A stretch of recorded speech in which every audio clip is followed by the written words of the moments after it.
అలాగే మాజీ చైర్మన్ గారికి, పెద్దలు బసరామరాజు గారికి,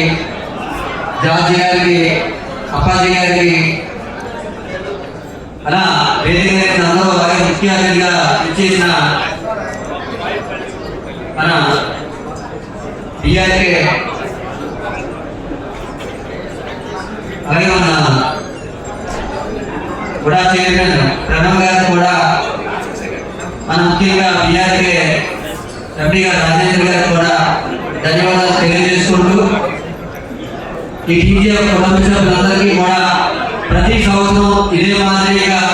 ఈ ప్రోత్సాహంతో ఈశ్వర చౌదరి గారి అన్నదానంతో ఈ ప్రోగ్రాం అనేది కొనసాగడం జరుగుతుంది. ప్రతి ఒక్కరూ సంతోషం ఆనందంగా ఉండాలనే ఉద్దేశం మేరకు కొత్త సంవత్సరం స్టార్ట్ అయిన వెంటనే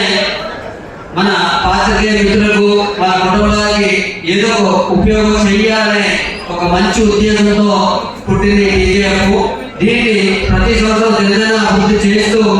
అందరూ సభ్యుల్ని కలుపుకుంటూ వెళ్ళి మన విశాఖపట్నంలోనే కాకుండా అటు విజయవాడ, అటు రాయలసీమ, కడపలో